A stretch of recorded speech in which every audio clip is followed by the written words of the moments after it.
এমন কোনো হ্যাকারের কথা কি শুনেছেন যে একেবারে কোটি কোটি টাকা হাতিয়ে নেওয়ার পরে জালিয়াতি করার পরেও তার মুখে একেবারে হাসি? আজকে আপনাদেরকে যে হ্যাকারের কথা বলবো সে আবার হ্যাপি হ্যাকার নামে প্রসিদ্ধ হয়েছেন।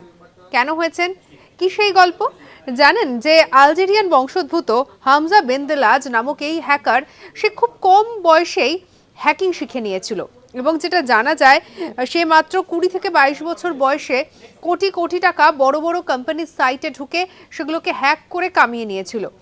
আবার ধরা পড়ার পরেও তার নাকি মুখে ছিল হাসি, কখনো তার হাসি মিলিয়ে যায়নি। আর এই কারণেই তার নাম দেওয়া হয়েছিল হ্যাপি হ্যাকার।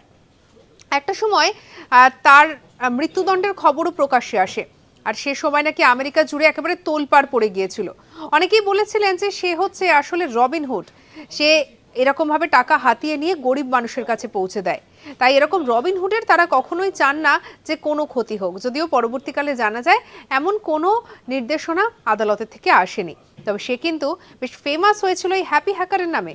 সঙ্গে রাখুন আজ তাক বাংলাকে, সাবস্ক্রাইব করতে ভুলবেন না।